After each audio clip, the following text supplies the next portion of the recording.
जज साहब, मंदिर में मुझे माता कहकर पूजा जाता है, लेकिन सड़क पर वही लोग मुझे भूखा और घायल छोड़ देते हैं। जज साहब, लोग हमें जहर कहते हैं, हमसे डरते हैं और देखते ही मार देते हैं, पर किसी ने कभी हमारा दर्द समझने की कोशिश नहीं की।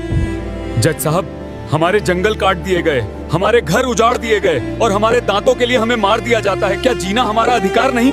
जज साहब, सच ये है कि हमने अपने स्वार्थ के लिए प्रकृति को चोट पहुंचाई, जानवरों का दर्द नहीं समझा और आज हम अपनी ही गलतियों के सामने खड़े हैं। सुनो मानव, ये धरती केवल तुम्हारी नहीं, हर प्राणी का समान अधिकार है। जो जीवन का अपमान करेगा वो न्याय से कभी बच नहीं पाएगा।